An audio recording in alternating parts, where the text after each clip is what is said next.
Billionaire রাজনগরে গাঁজা বিরোধী অভিযান। দক্ষিণ জেলার রাজনগর ব্লক যে গাঁজা বাগানে বিখ্যাত তা বারবার চিত্র ফুটে উঠেছে। এমনিতেই দক্ষিণের এই রাজনগর ব্লক নেশা সাম্রাজ্যের আধিপত্য যে বিরাজ করছে তা সহজেই অনুমেয়। বৃহস্পতিবারের পর আবারও গাঁজা বিরোধী অভিযানে নেমে সাফল্য পেল রাজনগর পি আর বাড়ি থানা। গোপন সংবাদের ভিত্তিতে এই অভিযান চলে রবিবার ভোর 4:30 নাগাদ রাজনগর ব্লকের মনাইপাথর ও ওংচেরা এলাকায়।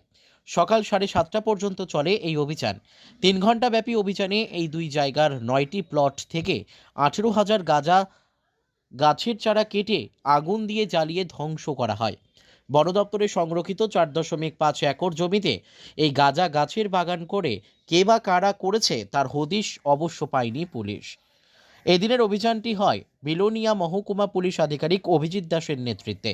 সাথে ছিলেন রাজনগর পিআর বাড়ি থানার ওসি রতন রবি দাস সহ পিআর বাড়ি থানার পুলিশ বাহিনী, রাঙ্গামুড়া ও শ্রীরামপুর ফাঁড়ির পুলিশ।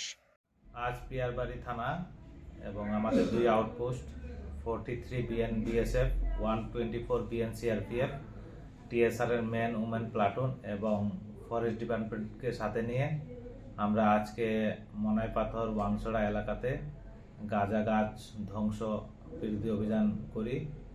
এই অভিযানে আমরা সর্বমোট 18,000 গাঁজা গাছ ঘটনাস্থলেই কেটে ধ্বংস করি এবং কেরোসিন দিয়ে পুড়িয়ে দেই। এইরকম অবৈধভাবে আর কোথায় কোথায় আমাদের এই এলাকাতে গাঁজা চাষ হচ্ছে এগুলো আমরা খুঁজে বের করছি এবং এইরকম অভিযান আমরা আগামী দিনও জারি রাখবো। Bureau report, news daily Bharat.